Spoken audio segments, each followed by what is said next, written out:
Millet Marvels, changing the way world eats by Tenali Double Horse.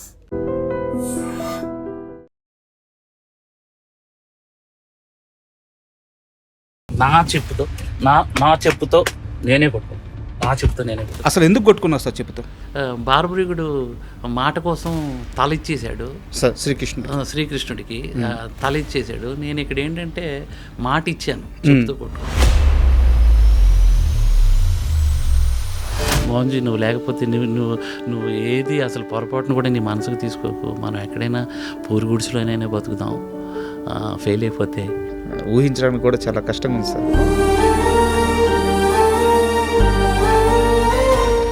వీళ్ళు కొత్తోళ్ళు కదా, ఎవరైనా పక్కోళ్ళు చెప్తే చూద్దాం, బాగుందంటేనే వెళ్దాం, లేకుంటే ఓటీటీలో వస్తుంది కదా చూద్దాం అనుకున్నారేమో. ఇప్పటిదాకా 2025లో 160 నుంచి 170 సినిమాలు రిలీజ్ అయినాయి సార్. ఒక సినిమా లవర్గా ఈ సంవత్సరంలో మీరెన్ని సినిమాలు చూశారు? యాక్షన్ చూశాను అంటే ఇక నాకు కనబడినవి చూడలేదు. మీ టీం ఎందుకు సార్ కెమెరా ముందుకు వచ్చి మా డైరెక్టర్ గారి బాధ అర్థం చేసుకో, వాళ్ళెవరు ఎందుకు కెమెరా ముందుకు వచ్చి ఇలాంటి సమయంలో మీకు మీ సినిమాకి మద్దతుగా మాట్లాడట్లేదు? 100% మాట్లాడారు. నేను ఉదయభాన్ గారు మాట్లాడారు బిగ్ టీవీలో. అవును, ఒక్కరే ఉదయభాన్ గారు ఒక్కరే మాట్లాడారు. మిగతా టీం అంతా ఎందుకు కాదు? ఒక పబ్లిసిటీ స్టంట్ ప్లే చేసాడా అని ఒక క్వశ్చన్ రైజ్ అవుతుంది. దానికి ఏం సమాధానం చెప్తారు? సినిమా ఎన్ని రోజులు అంటే ఈ ఇంటర్వ్యూ ద్వారా మాకేదో లక్షల వ్యూస్ వచ్చేస్తాయి, మేము ఇదైపోవాలంటే దాన్ని నేను కూడా నమ్మను. ఎవరు వాళ్ళ కష్టాలు ఉన్నాయి, నా కష్టాల గురించి పట్టించుకోమని. Hi, welcome to my show. త్రిబాణదారి బార్బరిక్. టాలీవుడ్లో ఇప్పుడు ఈ సినిమా సంచలనం క్రియేట్ చేస్తుంది. సంచలనం అంటే కలెక్షన్స్తో కాదు, కాంట్రవర్సీలతో. ఈ సినిమా తీసిన డైరెక్టర్ సినిమాకి ఆడియన్స్ రావట్లేదు, థియేటర్కి వచ్చి వాళ్ళు చూస్తే కదా సినిమా ఎలా ఉంది అనేది బయటకు వచ్చేది టాక్. వాళ్ళు ఎవరో చూడకుండా నేను సినిమా తీసి ఏం ప్రయోజనం అని చెప్పి తను చెప్పుతో కొట్టుకుంటూ ఒక వీడియోని రిలీజ్ చేశారు. ఇలాంటి సమయంలో ఇలాంటి విషయం మీద ఒక సినిమా డైరెక్టర్ని ఇంటర్వ్యూ చేయాల్సి రావడం చాలా బాధగా ఉంది. అయితే ఇండస్ట్రీలో ఉన్న పరిస్థితులు ఏంటి, కొత్త డైరెక్టర్లు ఎదుర్కొన్న సమస్యలు ఏంటి, ఇలాంటివన్నీ బయటికి రావాలంటే ఇదే సరైన సందర్భం. ఈ నేపథ్యంలోనే ఆ సినిమా డైరెక్టర్ మోహన్ శ్రీవాస్తవ్ గారు మనతో ఉన్నారు. ఆయన్ని అడిగి అసలు ఈ మొత్తం వ్యవహారం గురించి మరిన్ని విషయాలు తెలుసుకుందాం. Hi sir. అంటే ఇలాంటి ఓ సందర్భంలో ఒక సినిమా డైరెక్టర్ని ఇంటర్వ్యూ చేయడం అనేది నిజంగా చాలా ఇబ్బందిగా ఉంది. ఎందుకంటే ఒక డైరెక్టర్ అనిపించుకోవాలంటే ఎన్ని కష్టాలు దాటాలో, ఎన్ని బాధలు దాటాలో, ఎంతమందిని ఒప్పించాలో నాకు తెలుసు. నిజంగా రియల్లీ సారీ. అంటే నా సైడ్ నుంచి సారీ, ఎందుకంటే నేను ఒక సినిమా ఇమ్మని కాబట్టి సారీ చెప్తున్నాను. అండ్ ఇంకో వైపు ఏంటంటే మిమ్మల్ని ఇంత గర్వంగా మిమ్మల్ని నేను పిలవడానికి కారణం ఏంటంటే ఐ డ్రీమ్ అనేది ఎప్పుడూ కూడా ఇలాంటి కాంట్రవర్షియల్ మీద వ్యూస్ తెచ్చుకోవాలని చూడరు. ఆల్రెడీ మీ సినిమాకి రిలీజ్కి ముందే 2 సార్లు మనం ఇంటర్వ్యూ చేస్తున్నాం ఇదే ఐ డ్రీమ్ ప్లాట్ఫామ్ మీద. అంటే ఒక చిన్న సినిమాని బతికించాలని ఎప్పుడు కూడా ఐ డ్రీమ్ ముందు ఉంటుంది. అలాంటి ఓ చిన్న సినిమాకి కష్టం వచ్చింది కాబట్టే ఈరోజు మిమ్మల్ని పిలవడం కానీ అసలు ఏం జరిగింది కానీ తెలుసుకోవాలని ఒక ప్రయత్నం అనమాట. ఈ ప్రయత్నంలో మీరు మనస్ఫూర్తిగా అన్ని నిజాలు చెప్పాలని నేను కోరుకుంటున్నాను. చెప్తారా? 100% చెప్తాను. అసలు ఎందుకు కొట్టుకున్నావు సార్ చెప్తా? కొట్టుకోవడానికి రీజన్ వచ్చేసి కొంచెం నేనేంటంటే థియేటర్కి వెళ్ళాను. మీకు ఆల్రెడీ తెలిసింది, అది ఒక 8 మంది ఉన్నారు. అది ఎక్కడ డెప్షీట్ పడుతుందని నేను ఒక 2 టికెట్లు కొనుక్కున్నాను. సినిమా చూశాను. సినిమా అయిన తర్వాత నేను డైరెక్టర్ అని చెప్పకుండానే వాళ్ళకి ఇంటరాక్ట్ అయ్యాను. వాళ్ళ సినిమా చాలా బాగుంది అన్నారు. బాగుందన్న తర్వాత కూడా థియేటర్లో జనాలు లేరేంటి అంటే, జనాలు ఒక మినిమం 20% 30% వస్తే కదా టాక్ వెళ్తుంది అనేది క్వశ్చన్ ఉండిపోయింది. సరేలే అని చెప్పేసి అయిపోయింది. బాధగా కొంచెం బయటకు వెళ్తున్నా, పక్క స్క్రీన్లో సౌండ్స్ వస్తున్నాయి. ఇదేం సినిమా అని ఓపెన్ చేసి చూశాను. అందులో ఒక మలయాళం డబ్బింగ్ సినిమా అవుతుంది. దానికి ఆల్మోస్ట్ 80 to 90% ఆక్యుపెన్సీ ఉంది. సో నాకు చాలా బాధ అనిపించింది. నేను ఎక్కడ మేకింగ్లో తగ్గలేదు, క్యారెక్టరైజేషన్లో తగ్గలేదు, ఆర్టిస్టుల్లో తగ్గలేదు. ఇంత బాగా కథ తీసుకెళ్ళాను కదా, ఎందుకు నా సినిమాకి రాలేదు అనే క్వశ్చన్ నాలోనే వచ్చేసింది. అప్పుడే మా ఆవిడ కాల్ చేసింది, నేను సినిమా థియేటర్లో ఉన్నాను అని అంటే, నేను ఇంటికి వచ్చేస్తున్నాను అని అంటే ఆమె భయపడి వచ్చేసింది ఇంటికి. నేను ఇంటికి వెళ్ళేసరికి ఆమె ఉంది. అదేంటి నువ్వు సినిమా పూర్తిగా చూడలేదు ఏంటి అని అంటే గట్టిగా పట్టుకొని ఏడ్చింది. వచ్చేసరికి నేను చాలా అంటే నేనే బాధపడ్డం కాకుండా వీళ్ళని కూడా బాధ పెట్టేస్తున్నానా అని భయం పుట్టుకుంది. అంటే అనుకున్నాను అప్పుడు, అంటే నేను ఎక్కడ ఆత్మహత్య చేసుకుంటానేమో అన్న భయంతో ఆమె వచ్చేసింది. సో అది నేను ప్రేక్షకుడు కూడా నాకు ఫ్యామిలీ, వాళ్ళకి నచ్చేటట్టు ఉండాలి, నచ్చేటట్టు తీయాలి అనేది నా తాపత్రయము. నేను ఫ్యామిలీని వదిలేశానే, ఫ్యామిలీని పక్కన పడేసి సినిమా అనుకుని ఉండిపోయానే, వాళ్ళ ఎమోషన్స్ని నేను ఎప్పుడూ ఇచ్చేయలేదు, వాళ్ళని పట్టించుకోలేదు. వాళ్ళు ఇంతలా అయిపోయారా? నేను చాలా బలంగా ఉంటాను. నేను చెప్పుతో కొట్టుకున్నది కేవలం ముందు మాట అన్నాను సినిమాకి ముందు. సినిమా నచ్చకపోతే మీ దగ్గరికే వచ్చి నేను చెప్తూ కొట్టనేది ఛాలెంజ్ తీసుకున్నాను. సినిమా నచ్చిందో నచ్చలేదో క్లారిటీ రాలేదు నాకు. ఓకే, వస్తే ఫైన్. నేను అందుకు నేను అది ఇంకా జనాల్లో ఏమనుకుంటారు, సినిమా పూర్తిగా జనాలు వెళ్ళట్లేదంటే సినిమా పోయింది అనుకుంటారు కదా. అలా నేను మనస్తాపం అయిపోయింది నాకు. ఇది సినిమా బాగుంది అని అంటున్నారు, అక్కడ వచ్చి 8 మంది బాగుంది అంటున్నారు, చూస్తే థియేటర్లో జనాలు లేరు, రాకపోతే టాక్ ఎలా వెళ్తుంది, ఇలాంటి సినిమాకి ఎందుకు ఎంకరేజ్మెంట్ దొరకట్లేదు అనే బాధతో నేను మా ఆవిడ అప్పుడే చేయటం ఇవన్నీ నాకు ఎమోషనల్ ఇచ్చేసి ఇదైపోయాను. బట్ నేనేంటంటే బార్బరీకుడు మాట కోసం తలిచ్చేశాడు శ్రీకృష్ణుడికి, తలిచ్చేశాడు. నేను ఇక్కడ ఏంటంటే మాట ఇచ్చాను, చెప్తూ కొట్టుకున్నాను. That's it. ఆ ఎమోషన్ టైంలో అలా జరిగిపోయింది. సార్ ఇక్కడ స్ట్రైట్ క్వశ్చన్ సార్, మీరు సినిమాలో ఎవరే కదా? అవును. ఇప్పటిదాకా 2025లో 160 నుంచి 170 సినిమాలు రిలీజ్ అయినాయి సార్. చిన్న సినిమాలు అయితే ఏమి, పెద్ద సినిమాలు అయితే ఏమి. నేను చెప్పేది ప్రాపర్గా థియేటర్కల్ రిలీజ్ జరిగినవి. ఒక 10 థియేటర్లో 15 థియేటర్లో రిలీజ్ అయిన సినిమాలు ఇంకో 50-60 ఉండొచ్చు. ఒక సినిమా లవర్గా ఈ సంవత్సరంలో మీరెన్ని సినిమాలు చూశారు సార్? ఆల్మోస్ట్ మ్యాక్సిమం చూశానండి. అంటే నేను ప్రతి సినిమా చూస్తాను, there is no doubt. Maximum చూశాను. అంటే ఇక నాకు కనబడినవి చూడలేదు. నాకు ఈ క్వశ్చన్ కూడా వచ్చింది, మీ సినిమా నాకు వినపడలేదు, కనపడలేదు అన్నోళ్ళు ఉన్నారు. So I agree with that. నిజంగా నేను జనాలకు రీచ్ అవ్వకపోతే అది నాతో అవుతుంది. అంటే ఇక్కడ మొత్తం వ్యవహారంలో బాగా రీచ్ అవుతున్న క్వశ్చన్ ఏంటంటే, ఒక 2 రోజులు ఎదురు చూసుంటే నిజంగా తన సినిమా బాగుందంటున్నాడు, కంటెంట్ బాగుందంటున్నాడు. సో ఒక 2 రోజులు ఎదురు చూడలేకపోయాడా? ఎమ్మడే వీడియో రిలీజ్ చేయడం ఎందుకు? ఇదంతా పబ్లిసిటీ స్టంటా?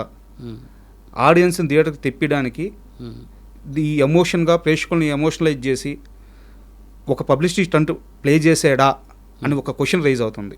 దానికి ఏం సమాధానం చెప్తారు? సినిమా ఎన్ని రోజులు కండి, అంటే ఎన్ని రోజుల్లో సినిమా అయిపోతుంది? ఈ రోజుల్లో పెద్ద సినిమా అయినా చిన్న సినిమా అయినా ఒక వీకెండ్ సార్. 1 వీకే కదా, 1 వీకెండ్ కదా. నేను వీడియో ఎప్పుడు పెట్టాను?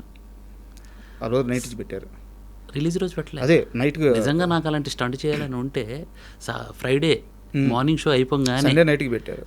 ఫ్రైడే మార్నింగ్ షో అయిపోగానే మ్యాట్ని నుంచి పికప్ తీసేసుకుందాం, ఏదైనా స్టంట్ చేద్దాం అనేసి అనుకోవాలి కదా. నేను ఎప్పుడు పెట్టాను? సండే పూర్తిగా సినిమా డెడ్ అయిపోయింది, థియేటర్లో నుంచి తీసేస్తున్నారు, డెబ్షీట్లు పడుతున్నాయి అన్నప్పుడు నేను పెట్టాను. నేను అలా ఎమోషనల్ అయిపోయాను, కానీ ఈ సినిమా నెక్స్ట్ వీక్ చూడాలనో లేకపోతే అలాంటి ఉద్దేశం అనేది నాకు అస్సలు లేదు. నా బాధ ఏంటంటే సినిమా రిజల్ట్ ఏదో ఒకటి పోయింది, బాగుంది, ఈ రెండింటిలో ఒకటి చెప్పుంటే బాగుండేది. ఎవరు ఎత్తుకోలేదు సార్ సీరియస్గా. రివ్యూవర్స్ వెబ్సైట్స్ చాలా బాగా రాసాయి, కానీ సోకాల్డ్ పెద్ద పెద్ద రివ్యూవర్స్ వాళ్ళని చూసి సినిమా వెళ్ళేవాళ్ళు. ఇప్పుడు మలయాళం సినిమాలకి తెగ డిటర్మినేషన్, వర్కౌట్, మ్యాజిక్ ఇలా చెప్పే రివ్యూవర్లే ఎవరు మన తెలుగు సినిమాని పట్టించుకొని కనీసం it's a bad film, it's a overall non linear, not sinking, ఇది ఏదో చెప్పాలి కదా. అది కూడా చెప్పలేదు అంటే it's not I give you పుచ్చు ఏదో చెప్పాలి కదా. ఎవరు ఎత్తుకోలేదు సార్ దీన్ని పట్టించుకొని ఉంటే నాకు ఈ బాధ ఉండేది. నాకు నేను అలా ఇప్పుడు సార్ ఇదే రివ్యూవర్స్ మలయాళం సినిమాకి ఇచ్చారు, సెకండ్ హాఫ్ అసలు బోరింగ్ నిద్ర వచ్చేసిందని ఒక రివ్యూవర్, పెద్ద రివ్యూవరే చెప్పాడు. అలాగని సినిమాకి వెళ్ళటం మానట్లా. ఆడియన్కి నచ్చితే వాళ్ళ రివ్యూవర్ల గురించి అసలు పట్టించుకోరు సార్, ఫస్ట్ థింగ్. బట్ ఆ రివ్యూవర్లు చెప్తే ఫస్ట్ వెళ్తున్నారు, జనాలకు సినిమా ఉందని తెలుస్తుంది థియేటర్కి వెళ్తున్నారు. ఇక రివ్యూవర్ ఆడి ఒపీనియన్ కాబట్టి వీళ్ళ ఒపీనియన్ వీళ్ళు ఫాలో అవుతూ సినిమా చూస్తున్నారు. బట్ నాకు ఎత్తుకోవడానికి ఎవరూ లేరు. ఓకే, ఇప్పుడు ఎగ్జాంపుల్ ఆ మలయాళం సినిమాకు ఒక పెద్ద కంపెనీ ఉంది, ఆ కంపెనీ మీద చాలా నమ్మకం ఉంది, జనంకి నమ్మకం ఉంది. ఈ సినిమా వాళ్ళైతే ఖచ్చితంగా వాళ్ళు చేశారు అని అంటే సినిమా చూడొచ్చు అని ఆ నమ్మకంతో పాటు పెద్ద పెద్ద రివ్యూవర్స్ ఉన్నారు. నా సినిమాని మోయడానికి నా వెనకాల పెద్ద కంపెనీ లేదు. సార్ నేను డెబ్యూ డైరెక్టర్ని, మా ప్రొడ్యూసర్ డెబ్యూ, వీళ్ళ వల్ల ఎంత క్వాలిటీ పెట్టి అంత ఎక్స్ట్రాడినరీగా సినిమా మేకింగ్ పెట్టినా కూడా జనాలు రాలేదు. అంటే మేబీ వీళ్ళు కొత్తోళ్ళు కదా, ఎవరైనా పక్కోళ్ళు చెప్తే చూద్దాం, బాగుంది అంటేనే వెళ్దాం, లేకుంటే ఓటీటీలో వస్తుంది కదా చూద్దాం అనుకున్నారేమో. కానీ పక్కోళ్ళు చెప్పడానికి ఆ పక్కోళ్ళు కూడా వెళ్ళలేదు అంటున్నాను నేను. ఓకే, ఆ ఒక్కరైనా వెళ్తే ఇంకొకరికి చెప్తారు కదా అనేది నా మెయిన్. ఇది మీరు ఇందాక ఒక మాట అన్నారు సార్, అంటే సినిమా వచ్చింది కూడా చాలా మందికి తెలియలేదు అని చెప్పి ఒక మాట అన్నారు. ఇది మీ ఫెయిల్యూర్ కాదా? నేను అది యాక్సెప్ట్ చేస్తాను సార్ 100%. ఎందుకంటే 1.5 CR ఖర్చు పెట్టాము. ఆల్మోస్ట్ సాంగ్ కూడా 7 million 8 million వెళ్ళింది. ఇంకో సాంగ్ 2-3 million వెళ్ళింది. ఇన్స్టాల్ అయితే చాలా గట్టిగా వెళ్ళింది. ఆల్మోస్ట్ 20 to 30 millions క్రాస్ చేసింది. ఇంత చేసింది కూడా నేను 1.5 crore ఖర్చు పెట్టినా ప్రాపర్గా ఇది జనాలకు రీచ్ అయ్యేటట్టు ఖర్చు పెట్టలేదేమో అన్న అదైతే ఒప్పుకుంటాను సార్. ఎందుకు అని అంటే నేను నిన్న జరిగిన సంఘటన తర్వాత ఈ వీడియో వైరల్ అయిపోయిన తర్వాత కింద కామెంట్లు చేశారు, అన్నా నీ సినిమా నాకు తెలియదు అన్న, నీ సినిమా ఉందనే తెలియదు అన్న మాకు. ఎగ్జాక్ట్లీ సినిమా లేకుండా మీరు సినిమా మా దగ్గరికి తీసుకురాకుండా సినిమా చూడమని అంటే మేము ఎట్లా చూస్తామన్నా, మీరు అలా అలా చేసేసరికి చాలా బాధ అనిపించింది అన్న, నేను రేపు సినిమా చూసి చెప్తానన్నా అని అన్నారు. అదే కాల్ చేసి నా దగ్గర ఇప్పుడు ఒక దగ్గర 1500 మెసేజ్లు ఉంటాయి. అందరూ కాల్ చేసి మెసేజ్ పెట్టి సినిమా నిజంగా బాగుందన్న, ఫస్ట్ హాఫ్ కొంచెం చిన్న డ్రాగ్ అనిపించింది ఒకరు, నిజంగా సినిమా చాలా బాగుంది, ఎక్సలెంట్ ఫిల్మ్ అన్న వాళ్ళు ఒకరు. ఇలా చెప్పేసరికి నాకు హ్యాపీ అనిపించింది. చూస్తున్నారు, ఇప్పుడు వెళ్తున్నారు వీళ్ళు, అంటే చూసి రిజల్ట్ ఇవ్వాలంటున్నా. నాకు ఎవరు సార్ ప్రామిస్ చేసి చెప్తున్నా, ఇప్పటివరకు నెగిటివ్ చెప్పలేదు సార్. నెగిటివ్ చెప్పినా నేను చెప్పేస్తా. ఇప్పుడు నెగిటివ్లో ఈ సినిమాలో నెగిటివ్ ఒకటి చెప్పారు సార్. ఒకటి ఏం చెప్పారంటే, టైటిల్ సార్, మీ టైటిల్ ఎవరికి నోరు తిరగదండి, ఈ టైటిల్ నోరు తిరగకపోవడం వల్లనే అలా అయింది. ఇంకోటి, ఇంత గ్రాండ్గా తీశారు సినిమా మీరు, మాకు ఏదో డబ్బింగ్ సినిమా అలా కనపడింది సార్ పోస్టరు. ఓకే, ఇదేదో బార్బరిక్ అంటే డబ్బింగ్ సినిమా అని అన్నారు. ఇలాంటివన్నీ వచ్చేసారు. ఇదంతా జరిగిన తర్వాత సినిమాకి వెళ్ళి సో వండర్ఫుల్ ఫిల్మ్ అంటున్నారు. నిన్న 150 మంది ఐఆర్ ఆఫీషియల్స్ ఢిల్లీలో చూశారు సినిమా. ఓకే, మెసేజ్ నా దగ్గరే ఉంది. ఒక్క లైన్ మీకు చదువుతా చూడండి. Movie having gripping screen play and story, nice background music and fabulous acting by each and every actor. It's 100 times better than పెద్ద సినిమాలు, రీసెంట్గా సినిమా రిలీజ్ అయిన పెద్ద సినిమాల కంటే బిగ్ బడ్జెట్ మూవీస్ అని పెట్టారు. ఇక మిగతాదంతా వాళ్ళు ఎమోషన్ రాశారు. ఇట్స్ వండర్ఫుల్ ఫిల్మ్ అని 150 మంది చూసి మనకి ఢిల్లీ నుంచి మెసేజ్ పెట్టారు. నేనేమంటున్నానంటే, థియేటర్కి వెళ్తేనే ఆ సినిమా తాలూకా అసలు బాగా తీసారా బాగా తీయలేదా చుట్టేలే సార్, అది నేను చెప్తున్నాను. నేను మేబీ మీరు సినిమా చూసాను చూసి ఉంటారు. సో నా రివ్యూ కూడా నేను ఇప్పుడు ఇదే ఇంటర్వ్యూలో నేను చెప్తాను. తప్పకుండా మీ రివ్యూ కూడా చెప్తే ఏమంటుందండి, నేను యాక్సెప్ట్ చేస్తాను. ఎందుకంటే నాకు రివ్యూ కావాలి అంతే, బాగుందా బాగాలేదు అనేది కావాలి. అప్పుడు మీరు ఇప్పుడు చెప్పే దాంట్లో బాగాలేదు అన్నారు అనుకోండి సార్, నేను నెక్స్ట్ దీన్ని ఎలా కన్స్ట్రక్ట్ చేస్తాను, ఇది ఆడియన్కి ఇది కాదు, ఇలా కాదు, ఈ టైటిల్ ఇలా కాదని ఇప్పుడు డిసైడ్ అయ్యా నేను. అనవసరంగా మహాభారతం నుంచి ఏదో యోధులు తీసుకొచ్చి మనం రుద్దితే కుదరదు అనేది అర్థమైపోయింది.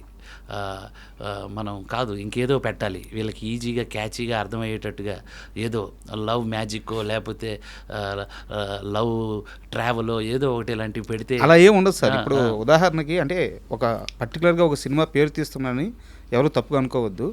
ఇప్పుడు విశ్వక్సేన్ గారిది లైలా అని ఒక సినిమా వచ్చింది, ట్రెండీ నేమే కదా సార్, అందరికీ తెలిసిన పేరే కదా, బాగా చూడంగానే క్యాచీగా ఉంది కదా. నేనేమంటున్నాను అంటే, క్యాచీగా ఉంది హిట్ అవ్వకపోవడం అది సెకండరీ, ప్రైమరీ థియేటర్కి జనాలు వెళ్ళారంటున్నా.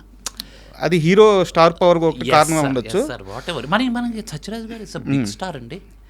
సత్యం రాజేష్ ఆల్రెడీ హిట్ ఇచ్చారు సినిమా. అవును, సత్యం రాజేష్ గారు ఆయన తీసిన పొలిమేర 2 2 సినిమాలకు కూడా మంచి ఫాలోయింగ్ ఉంది.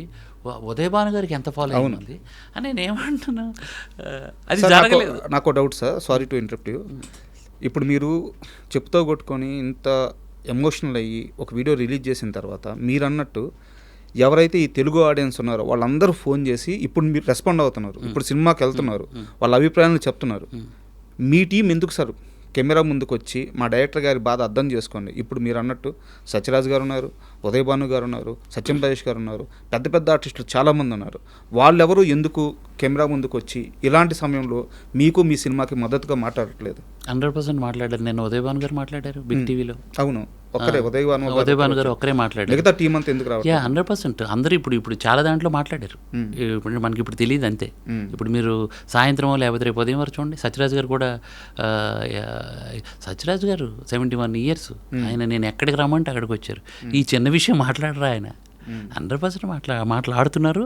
అది కాకపోతే ఇంకొక థింగ్ ఏంటంటే సార్, నేను ఒకటే చెప్తున్నా, నా మీద జాలితోనో నేనేదో ఎమోషనల్ అయిపోయాను బాధతోనో సినిమా మీరు హిట్టు సినిమా సూపర్ ఉంది చెప్పొద్దు, వద్దు, అది మళ్ళీ మిస్లీడ్ అవుతుంది. సో కాబట్టి నేనేమంటానంటే సినిమా జెన్యూన్గా నచ్చితేనే. బట్ ఒకటి ఉంటుంది కదా, below average hit, super hit, blockbuster, ఏదో ఒకటి ఉంటుంది. నేను అందుకని నా నెంబర్ కూడా ఇచ్చాను. నా నెంబర్ కింద కామెంట్ కొట్టండి, అన్న ఇట్స్ యావరేజ్ ఫిల్మ్ అన్న, ఐఎమ్ సారీ అని పెట్టండి అని చెప్తే అయిపోయింది. ఇప్పుడు నా రివ్యూ చెప్పొచ్చా? ప్లీజ్. మూవీకి వెళ్ళిన తర్వాత సార్ నాకు అనిపించింది ఏంటంటే, ఇప్పుడు ప్రజెంట్ ఒక కిడ్నాప్ డ్రామాగా స్టార్ట్ అయిన మూవీలో మీరు తీసుకొచ్చేసి ఆ ఎలిమెంట్స్, మహాభారతం ఎలిమెంట్స్, ఆ క్యారెక్టరైజేషన్స్ తీసుకొచ్చేసి, మైథాలజీ ఎలిమెంట్స్ తీసుకొచ్చేసి అక్కడక్కడ ప్రజెంట్ చేసుకుంటూ వెళ్ళిపోయారు. ఇదేంటంటే ఒక కిడ్నాప్ డ్రామా, కొంత క్యారెక్టర్ ఆర్టిస్టులు వాళ్ళు జర్నీ ఇది నడుస్తూ ఉంటుంది. స్క్రీన్ ప్లే లేయర్లుగా పోతూ ఉంటుంది. బట్ ఎక్కడైతే ఆ సత్యరాజ్ గారి మనవరాలు కిడ్నాప్ అయిందో ఆ సీక్వెన్స్ అంతా చాలా అద్భుతంగా ఉంది, చాలా ఎమోషనల్గా ఉంది. బట్ మధ్యలో ఈ క్యారెక్టరైజేషన్స్ రావడం వల్ల, ఈ హీరోల క్యారెక్టరైజేషన్స్, ఉదయ్ భాను గారి క్యారెక్టరైజేషన్స్ రావడం వల్ల ఆ ఎమోషన్ అంతా ఎక్కడికక్కడ ముక్కలుగా ఆగిపోతుంది. ఆ ఫ్లో మిస్ అయిపోతున్నాం. స్క్రీన్ టైంని మధ్యలో వాళ్ళు వచ్చి ఫిల్ చేయడం వల్ల అంతకుముందున్న ఆ సత్యరాజ్ గారి ఎమోషన్ అంతా మిస్ అయిపోయి ఫస్ట్ హాఫ్లో ఏదో ఒక తెలియని ఫీల్ మిస్ అయింది. సెకండ్ హాఫ్కి వచ్చేసరికి సినిమా స్క్రీన్ ప్లే అద్భుతంగా ఉంది. బట్ నాకు సెకండ్ హాఫ్ మొత్తం మీద చూసిన తర్వాత నా పెద్ద కంప్లైంట్ ఏంటంటే, త్రిభావనధారి బార్బరిక్ అని మీరు పెట్టిన తర్వాత ఆ క్యారెక్టర్ని రెఫరెన్స్ కోసం అక్కడక్కడ చూపించారే కానీ కథలోకి ఆ క్యారెక్టర్ని తీసుకురాలి. ఆ క్యారెక్టర్కి ఈ సినిమా కథలో క్యారెక్టర్ లేదు. సో మీరు సత్యరాజ్ గారి క్యారెక్టరైజేషన్ని రెఫరెన్స్ చూపిస్తూ ఆ క్యారెక్టర్ గురించి ఆ బార్బరిక్ క్యారెక్టర్ చెప్పారే కానీ ఆయన్ని ఈ కథలోకి తీసుకురాలేదు. ఒకవేళ ఆ క్యారెక్టర్ని కానీ ఈ కథలో ఇన్వాల్వ్ చేసుంటే, ఆ మైథాలజీ ఎలిమెంట్ కొంచెం పెంచి ఆ క్యారెక్టర్ని ఇక్కడ ఎలివేట్ చేసుంటే సినిమా రిజల్ట్ వేరే విధంగా ఉండేది అనేది నా అభిప్రాయం. అండ్ ఓవరాల్గా మీరు రాసుకున్న కథ కానీ, క్యారెక్టరైజేషన్లు కానీ, మేకింగ్ కానీ, నిర్మాణ విలువలు కానీ, అండ్ ముఖ్యంగా సినిమాటోగ్రఫీ చాలా అద్భుతంగా ఉంది. సో రిచ్నెస్ ఉంది సినిమాలో, మంచి రైటింగ్ ఉంది, మంచి డైరెక్షన్ ఉంది. బట్ మీరు ఏదైతే ప్రమోట్ చేశారో త్రిభావనధారి బార్బరిక్ అని మీరు ప్రమోట్ చేశారు, టైటిల్ పెట్టారు, ఆ డైలాగులు చెప్పారు, ఆ క్యారెక్టర్ గురించి శ్రీకృష్ణుడు అంతటి వారు వచ్చి ఆయన అడిగారు, ఆయన తలదీయించారని చెప్పేసి చాలా ఎక్కువ హైప్ ఇచ్చారు. సినిమా గురించి తెలుసుకున్న ఏ ఒక్కరికైనా మీరు చెప్పినట్టు ఆ 10 మందికైనా థియేటర్లోకి వెళ్ళి కూర్చున్న తర్వాత ఈయన ఏడి ఇంకా రాలేదు ఎప్పుడు చూపిస్తారు అనే ఒక ఆ ఎదురు చూపే అయిపోయింది. ఫుల్ఫిల్ కాలా అది. మిగతా సినిమా అంతా బాగుంది. సో ఇక్కడ ఆడియన్స్ డిస్కనెక్ట్ అయ్యాడు. బయటికి వెళ్ళి మీ సినిమా గురించి ఆ చూసిన 20 మంది కానీ 30 మంది కానీ, ఫస్ట్ రోజు చూసిన 2000 మంది కానీ గొప్పగా మీరు ఊహించినంత, అంటే సినిమాని ఇంకో రేంజ్కి తీసుకెళ్ళేంత ప్రమోషన్ జరగకపోవడానికి కారణం ఇదని నా అభిప్రాయం. మీరు అగ్రీ చేస్తారా? యాక్చువల్లీ నేనేమనుకుంటున్నానంటే, ఇప్పుడు ఎగ్జాంపుల్ గాంధీవధారి అర్జున అని ఉంది. అర్జునుడు రాలేదు అక్కడికి, అతని ఎమోషన్, హీరో తాలూకా ఎమోషన్. అవును, ఇక్కడ క్యారెక్టర్ ఇది కూడా నేను ఓపెనింగ్ ఒక మంచి శ్రీకృష్ణుడికును బార్బరికుడికి మధ్య సంభాషణ, కౌరవులు పాండవుల మధ్య ఒక నాటకం లాగా చూపించాను. అతని ఎమోషన్ ఏంటి అనేది, ఆ యుద్ధం, సెకండ్ హాఫ్ యుద్ధం చేయాల్సి వస్తుంది. సో ఏ కారణంతో పాప బయటికి వెళ్ళింది, ఏ కారణం వల్ల ఇదైంది, అదంతా బార్బరిక్ ఒక బుక్ చుట్టూ తిరిగే కదా. సో అలాంటిది నా కోసం, అంటే నాకు ఇష్టమైన బుక్ నేను అడిగినప్పుడు తను నా కోసం అది చేసిందని, ఇతను ఏముంటుందని ఆ ఏదైతే ఆ బుక్లో ఉన్న ఎమోషన్, ఆ త్రిభానాన్ని తీసుకొని ఒక సైకియాట్రిస్టు, ఒక 70 ఏళ్ళ ముసలోడు, ఒక తాత చేతికి మట్టి అంటకుండా, ఒక గన్ను పట్టుకోకుండా, ఒక కత్తి పట్టుకోకుండా చాలా తెలివిగా తన నెక్స్ట్ సెకండ్ హాఫ్ని రన్ చేసి ఒక మెసేజ్ ఇస్తాడు. అవును. అందులో అతని చేసిన సైకియాట్రిస్ట్ డాక్టర్కి పేషెంట్లను కూడా తన చుట్టూ పెట్టుకొని అది అలా మేము ఏముంటుందని ఆ రిఫరెన్స్ని చెప్పాను. ఏంటంటే ఆ త్రిబాణం తాలూకు ఎమోషన్ని చెప్పాను. మొదటి బాణం దిశని నిర్దేశిస్తుంది, రెండవ బాణం దేన్ని కాపాడాలో అదే అంటే ఈ సింపుల్గా చెప్పాలంటే శత్రువుని గుర్తిస్తుంది, మూడవ బాణం నాశనం చేస్తుంది. సో ఈ ఎమోషన్ని నేను చెప్పడానికే ప్రయత్నం చేశాను తప్ప ఈ బార్బరికుడి గురించి మనం పెద్ద కథలుగా చేసుకోవడానికి లేదు. ఒకే ఒక కథ, చాలా సింపుల్ కథ. తను ఈ కురుక్షేత్ర యుద్ధం 1 minute కానీ అంతమైపోతే కలియుగానికి చెప్పడానికి ఏమి ఉండదు కాబట్టి శ్రీకృష్ణుడు చాలా తెలివిగా తలని అర్థం చూపించి నాకు ఈ యోధుడి తాత కావాలంటే శ్రీకృష్ణుడి మీద ఉన్నటువంటి భక్తితో ఇచ్చేసాడు. చాలా సింపుల్ స్టోరీ, బట్ గొప్ప త్యాగం. అతని గురించి ఇంకేదో చెప్పడానికి అక్కడ లేదు. బట్ అతని చావుకు కారణం ఆ త్రిబాణ అస్త్రమే. ఆ అస్త్రమే లేకపోయి ఉంటే ఈ శ్రీకృష్ణుడు అడిగేవాడే కదా ఆ నిర్ణయం. అందుకే ఆ త్రిబాణ అస్త్రాన్ని ఇప్పుడున్న స్టైల్ ఆఫ్ దీనికి మోడర్న్ వరల్డ్కి ఇలా ఇప్పుడు సైకియాట్రిస్ట్ కాబట్టి అతని అస్త్రం సైకాలజీ. ఇప్పుడు నేను డైరెక్టర్ కాబట్టి నా రైటింగ్ అంటే నా అస్త్రం, నా స్కిల్లే ఒక అస్త్రం అని నేను చెప్పే ప్రయత్నం చేశాను. అది మేబీ అది ఇంకొకలాగా ప్రొజెక్ట్ అయ్యిందేమో మరి. అండ్ ఇక్కడ ఇంకో బ్యాడ్ లక్ ఏంటంటే మీరు అన్నట్టు టైటిల్ చాలామందికి రిజిస్టర్ అవ్వలేదు. ఎందుకంటే ఇప్పుడు బార్బరికుడిని ముఖ్యంగా మన ఇండియాలో ఈవెన్ సౌత్లో కూడా చాలామంది పూజించరు, చాలామందికి తెలియదు. బట్ మనం నేపాల్ అటు కానీ వెళ్తే, రాజస్థాన్ అటు కానీ వెళ్తే కొన్ని వందల గుళ్ళు ఉంటాయి. తిరుపతి ఎలాగో అక్కడ రాజస్థాన్లో కాటు శ్యామ్ అంటే, అందుకే మన సినిమాలో సైకియాట్రిస్ట్ పేరు మన సత్యరాజ్ గారి పేరు శ్యామ్ కాటు అని ఉంటుంది. అంటే ఏది కూడా నేను వదలలే దేన్ని. సార్ లేదు సార్, నాకు అర్థమవుతుంది. మీరు ఎక్కడా కూడా రైటింగ్లో కానీ మేకింగ్లో కానీ ఈ సినిమాని చుట్టేయాలన్న ప్రయత్నం ఎక్కడా జరగలేదు. చాలా సిన్సియర్ ఎఫర్ట్స్ పెట్టారు. మీ టీం కూడా మొత్తం టీం వర్క్ చాలా అద్భుతంగా ఉంది. అది మొత్తం అర్థమవుతుంది.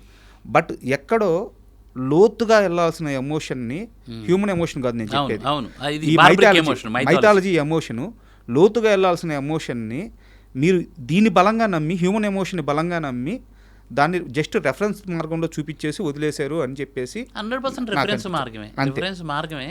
బట్ అది ఆడియన్ పాపం టైటిల్ అలా పెట్టేసరికి అలా అర్థమైపోయింది. అది అయి ఉండదు సార్ మీరు అన్నది. నేను అంటే ఇక్కడ నాకు కావాల్సిందంటే ఏం సార్, ఈ ఇంటర్వ్యూలో నాకు కావాల్సింది మీరు నాకు ఒక సమాధానం దొరకట్లేదు అని చెప్పి బాధపడ్డారు కదా సార్, నాకు ఆ డిస్కషన్ కావాలా. కరెక్ట్. ఇక్కడ నాకు ఏదో ఇప్పుడు ఈ ఇంటర్వ్యూ ద్వారా మీకు టికెట్స్ వస్తాయంటే నేను నమ్మను. ఈ ఇంటర్వ్యూ ద్వారా మాకేదో లక్షల వ్యూస్ వచ్చేస్తాయి, మేము ఇదైపోవాలంటే దాన్ని నేను కూడా నమ్మను. యాక్చువల్లీ నేను ఇప్పుడు ఏదో కన్నీళ్ళు పెట్టుకున్నాను, ఏదో చేసుకున్నానని చెప్పేసి జాలితో సినిమా వచ్చి చూడొద్దు అసలు. అది వెరీ ఇంపార్టెంట్. అవును. ఎందుకంటే ఏంటిది మీ కష్టాలు మీకున్నాయి. అవును, చాలా ఉంటాయి. వాళ్ళ కష్టాలు ఉన్నాయి. నా కష్టాల గురించి పట్టించుకోమని నేను అనట్లా. నేనేదో ఎమోషనల్ అయిపోయాను. ఏంటిది అది నేను ఇచ్చిన మాట ప్రకారం నేను చెప్తూ కొట్టుకున్నాను. కానీ మీరు నేనేమన్నా ఇప్పటికీ చెప్తున్నా, థియేటర్కి వచ్చి ఒకసారి చూడండి అంటున్నాను. ఒకసారి ఫ్యామిలీతో వస్తారు చూడండి, సినిమా బాగుంది ఫ్యామిలీతో వెళ్ళాలి, అది కూడా వద్దు. ఫ్యామిలీలో ఒక్కరు రండి, చూశాక దాన్ని మీ జడ్జిమెంట్ మీరు ఇవ్వండి అనేదే నా మెయిన్ ఇది. అందుకే నేను ఎమోషనల్ అయ్యాను. ఆ మొత్తం వీడియోలో నాకు ఇంకొక చిన్న కంప్లైంట్ ఉంది సార్. అంటే మీరు ఆ బాధలో మేబీ అక్కడ ఆల్రెడీ మలయాళ సినిమా ఉండబట్టి మీరు మలయాళ సినిమాలు చూస్తారు, తెలుగులో ఇంత మంచి సినిమా తీస్తే తెలుగు సినిమాలు చూడరు అని చెప్పేసి ఆడియన్స్ మీద మీరు ఒక బాణం వేశారు. ఒక విమర్శ అనుకోవచ్చు అది. అది విమర్శ అయితే కాదు. సరే, మీ బాధ అది, ఆ ఎమోషన్లో మాట్లాడారు. నేను విమర్శ కాదు, ఆడియన్ గొప్ప హృదయానికి నేను మీ మార్గంలోనే వస్తానని చెప్పడం, అది నాట్ విమర్శ. అది కరెక్ట్ కాదు కదా. మలయాళ సినిమాలు మాత్రమే తెలుగు ఆడియన్స్ చూస్తారు, లేదంటే తమిళ సినిమాలు మన తెలుగు ఆడియన్స్ చూస్తారు, అది కరెక్ట్ కాదు కదా సార్. తెలుగు ఆడియన్స్ హాట్‌స్టార్లో తెలుగు సినిమాలు ఎక్కువ ఉన్నాయా, మలయాళం సినిమాలు ఎక్కువ ఉన్నాయా? తెలుగు సినిమాలు కూడా ఉన్నాయి సార్. అంటే సార్ నేను కౌంట్ అడిగాను, ఎక్కువ ఉన్నాయా తక్కువ ఉన్నాయా అని అడుగుతాను. అన్ని సినిమాలు ఈక్వల్, ఏ సినిమాలు వస్తే ఆ సినిమాలు తీసుకుంటాయి. హాట్‌స్టార్ ఒకటే ప్రామాణికం కాదు కదా సార్. లేదు, హాట్‌స్టార్ కానీ వాట్ ఎవర్ ఓటీటీ నేను ఎంత పర్సంటేజ్ ఎంత ఎక్కువ ఉంది అనేది నేను అడుగుతున్నాను. Percentage very important. ఎందుకంటే వాళ్ళు సూపర్ కంటెంట్స్ ఇస్తారు కాబట్టి మన ఓటీటీలు కూడా జనాలు చూసేవే పెడతారు. ఏదో ఒకటి తీసేస్తే పెట్టేయడానికి తెలుగు అయినా వాట్ ఎవర్ అయినా అది జరగదు. అది బిజినెస్. అది ఏంటంటే మంచి సినిమాలు తీస్తారని. మలయాళం సినిమాలకు నేను వెళ్ళిపోతాననేది తెలుగు ప్రేక్షకుల్ని నేను తక్కువ చేసి కాదు. వాళ్ళది గొప్ప హృదయము. వాళ్ళు ఏంటంటే కంటెంట్ బాగుంటే ఏ భాషా చిత్రాన్నైనా ఆదరిస్తారు. అది దాంట్లో డౌటే లేదు. కానీ ఎక్కువ మలయాళం ఫీచర్స్ ఎగ్జాంపుల్ తుడరం ఉంది. తుడరం సినిమా ఆల్రెడీ 1 crore ఎంతో చేంజ్ పెట్టి కొన్నారు ఇక్కడ సినిమా. అదే మన సినిమా ఏదైనా మలయాళంలో కొన్నారా? చెప్తున్నాను నేను. అంటే అంత డబ్బులు పెట్టి నేనేమంటాను, మన సినిమాలు మలయాళంలో చూడరు సార్. ఫస్ట్ తమిళ్లో కూడా చూడరు సార్. పెద్ద పెద్ద స్టార్ సినిమాలు మన తెలుగుకి ఊరికి పాన్ ఇండియా వరకే సార్. పాన్ ఇండియా వరకు అంటే బిగ్ స్టార్స్ మాత్రమే చూస్తారు సార్. అదే మలయాళంలో చిన్న సినిమాలన్నీ ప్రపంచం అంతా చూస్తారు సార్. ముంబైలో కూడా మలయాళం సినిమాలే చూస్తారు సార్. సో నేను అది బాగా దాన్ని ఇలాంటి కంటెంట్స్ ఇస్తే తీస్తారని ఇలాంటి నేను కొత్తగా ప్రయోగం చేశాను. అంటే ఇలా తీయాలి సినిమా అనేది నేను తీసుకున్నాను. ఇప్పుడు హాట్స్టార్లో ఉన్న సినిమాలు వాళ్ళు బిజినెస్ సార్. మంచి సినిమాలు మలయాళం చూస్తారు కాబట్టి వాళ్ళు పెట్టుకుంటారు. నా సినిమా నేను ఫోర్స్ఫుల్గా పెట్టమంటే పెట్టరు. అలా జరగదు అది.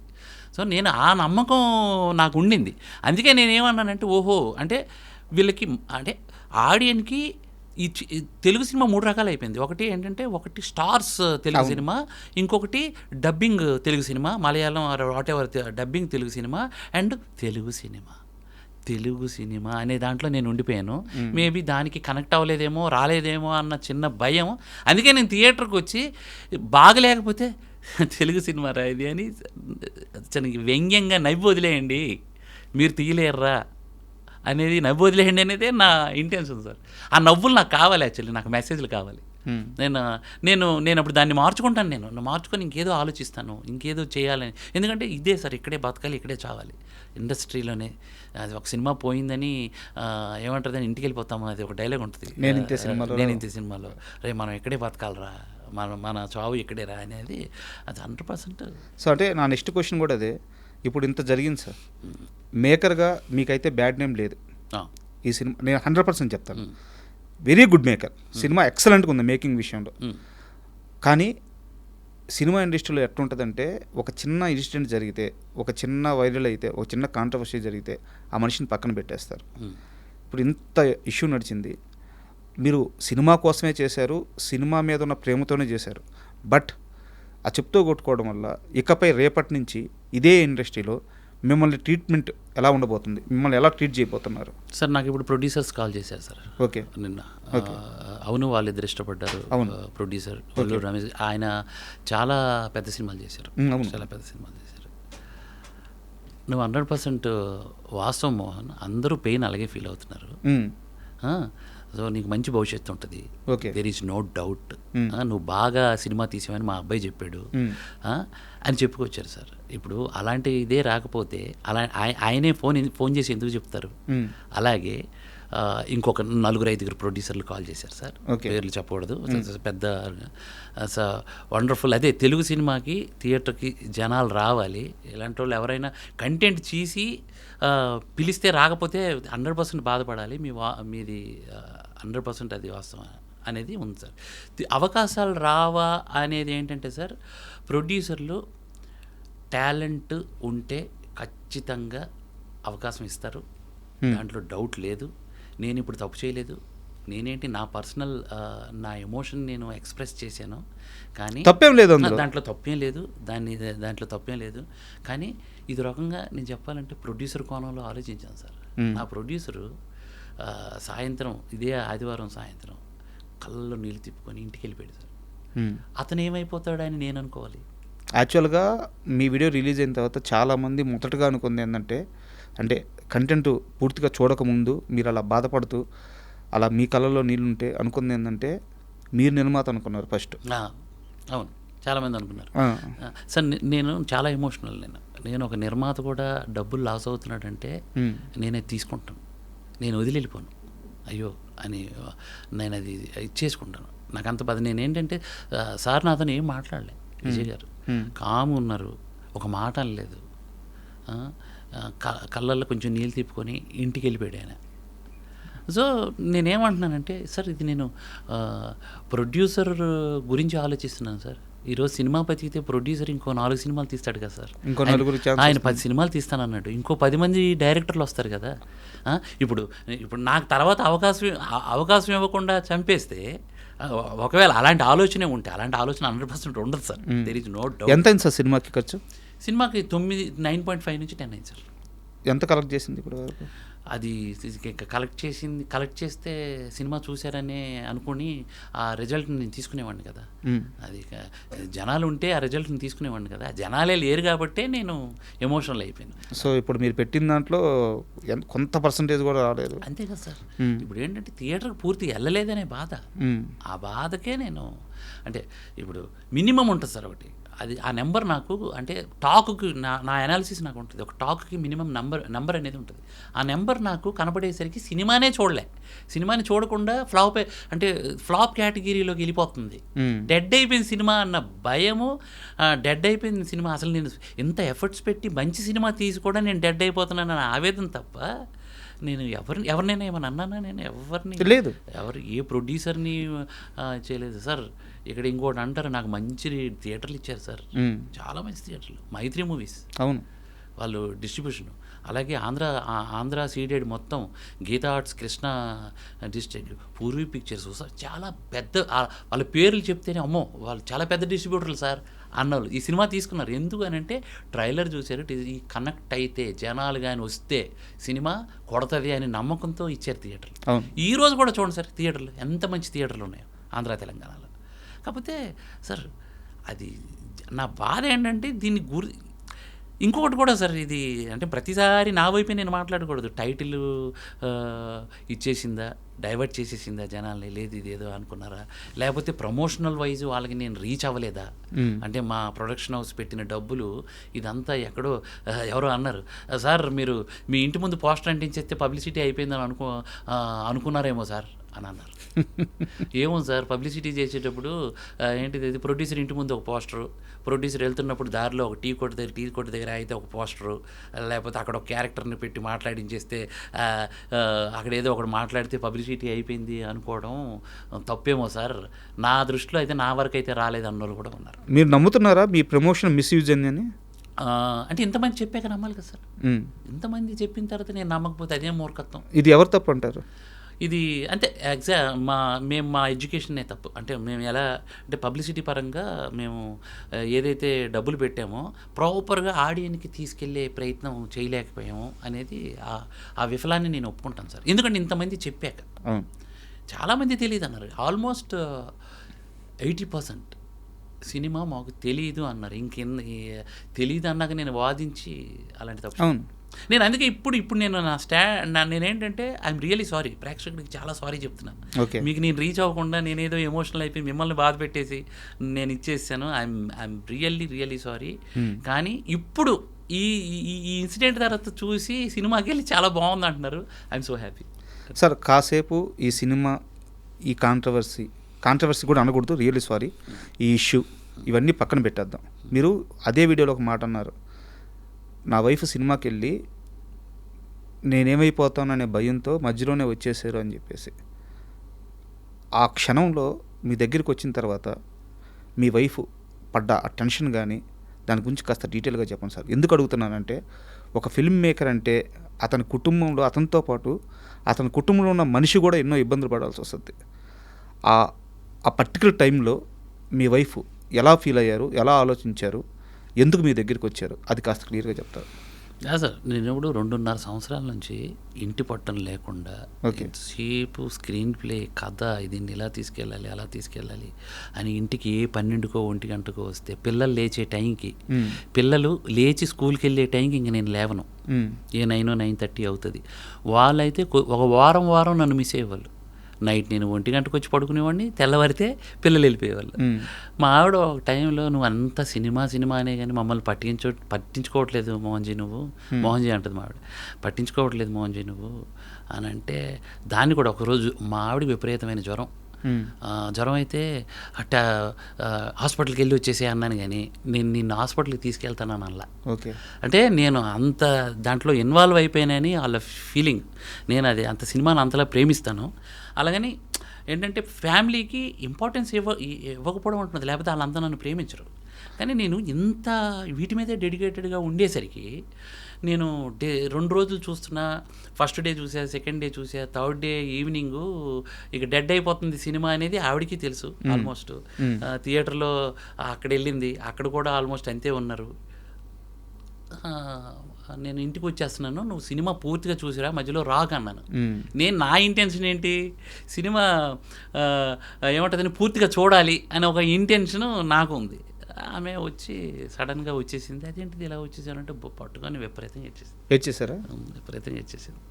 వేసేసి మోహన్జీ నువ్వు లేకపోతే నువ్వు ఏది అసలు పొరపాటును కూడా నీ మనసుకు తీసుకోకు, మనం ఎక్కడైనా పూరి గుడిసెలోనైనా బతుకుదాం, ఫెయిల్ అయిపోతే. ఊహించడానికి కూడా చాలా కష్టంగా ఉంది సార్ అది. ఎక్కడైనా దాన్ని అంత సీరియస్గా తీసుకోమంటే ఎరిపించిదానా నువ్వు, నేను సినిమా పూర్తిగా చూసి రమ్మన్నది నేను ఏమైనా ఆత్మహత్య చేసుకోవడానికి అనుకున్నావా?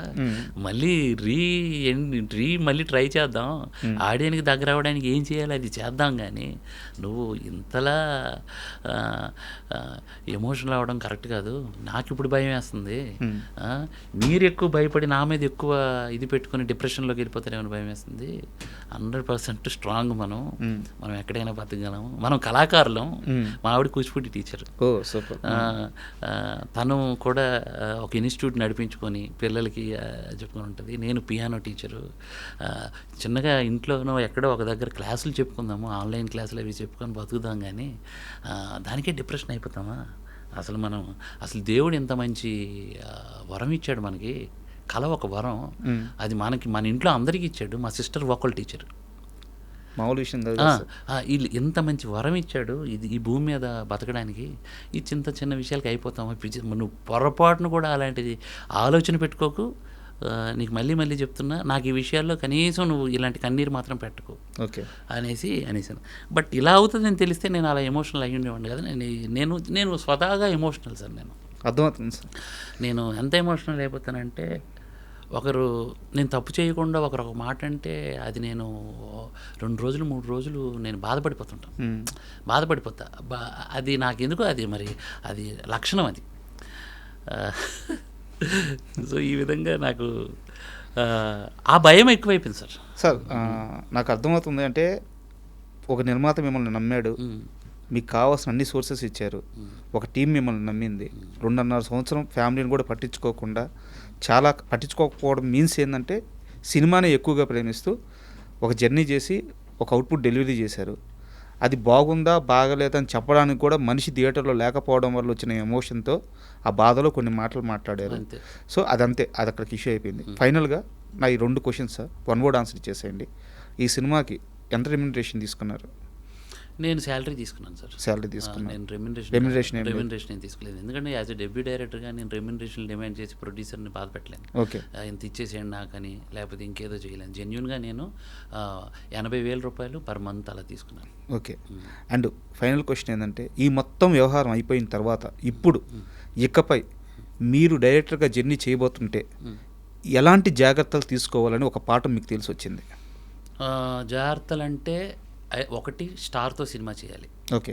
మనకి మనం ఏదైనా చేసి పెద్ద star, big star, top stars అంటే 1, 2, 3 అనేది ఉంటుంది కదా ప్లేస్. ఈ 3 కేటగిరీస్లోకి వెళ్తే లేదా సినిమా కానీ ఇప్పుడు కొత్తోళ్ళతో తీసిన ఆడియన్ పల్స్ అర్థం చేసుకొని ఏం చేయాలంటే ఎక్కువ ప్రమోషన్స్ మీదే కాన్సన్ట్రేట్ చేయాలి. నువ్వు ఎంత పెద్ద మేకింగ్ తీస్తున్నావు, ఎన్ని కోట్లు ఖర్చు పెడుతున్నావు అనేది కాదు. ఫస్ట్ ప్రమోషన్స్, ఎందుకంటే రివర్స్ రావాలి. ఎట్లా అంటే ప్రమోషన్స్ నుంచి మొదలు పెట్టాలి. అంటే ఈ ప్రమోషన్ ఇలా చేద్దాం అనుకొని మొదలుపెట్టి కథ రాయాలి. మనకి కళ్ళ ముందు ఒక ఎగ్జాంపుల్ ఉంది సార్, అనిల్ రావిపూడి గారు. అవును, ఎగ్జాక్ట్లీ. ఆయన అయితే సినిమా రన్ అవుతుంటేనే ఏదో ఒకటి చేస్తున్నారు. డే వన్ నుంచి ఇప్పుడు చిరంజీవి గారి అది కూడా అలాగే చేస్తున్నారు. నేను ఏమంటున్నానంటే ప్రమోషనల్ స్ట్రాటజీ ముందే ప్లాన్ చేసుకోవాలి. ఈ సినిమాతో నాకు వచ్చిన ఎక్స్పీరియన్స్ అది మనం రెడీ చేసుకొని దీనికి బడ్జెట్ ఈ కేటగిరీ ఇలా వెళ్దాం టోటల్ బడ్జెట్ ఫిక్స్ చేసుకొని ఇక్కడి నుంచి మొదలెట్టి సినిమాని ఏం చేస్తారు మీరు కంట్రోల్ చేసుకోండి. ఏది బడ్జెట్ కంట్రోల్, ఎక్కువ వెళ్ళిపోకుండా చూడండి. ప్రొడ్యూసర్ పొటెన్షియల్ని ఫస్ట్ బ్రెయిన్లో మనం తీసుకోవాలి. లేదా ఆయన చెప్పలే మొహమాటం ఉంటుంది కొంతమందికి.